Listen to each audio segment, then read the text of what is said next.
chuyện đẹp mà tôi muốn nói ra.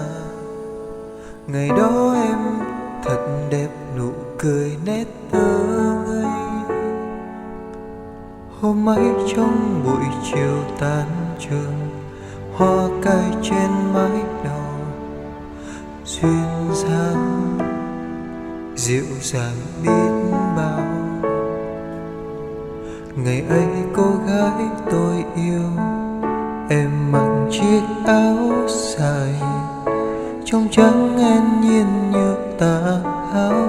Em bay trong gió chiều, thước tha nhuộm màu của nắng. Em tựa như lá, và tôi đã yêu thật nhiều tình cảm tuổi ấu thơ.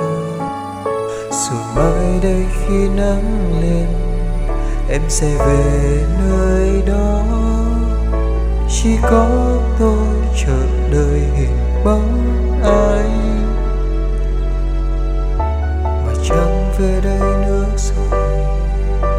Người ở lại nơi xứ xa, để tôi khóc cho chuyện tình đã qua.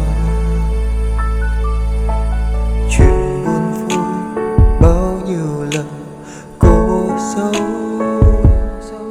mà đôi mắt yêu thương anh không thể thắng trái tim. Chuyện cũ thật dài, chuyện cũ thật buồn, mà sau trái tim vẫn còn niềm đau rất sâu. Và chúc em thật nhiều điều an vui, đau đớn anh xin nhận, đổi lấy hết đi.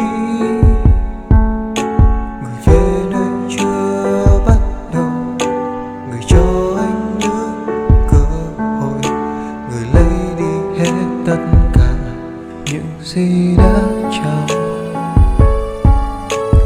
Ngày em về nơi đó, anh nhớ em. Từng câu chuyện buồn vui ta có nhau. Ngày nắng về trên mái nhà, ngày em mang chiếc áo dài, áo bay cho tâm hồn tôi đắm say.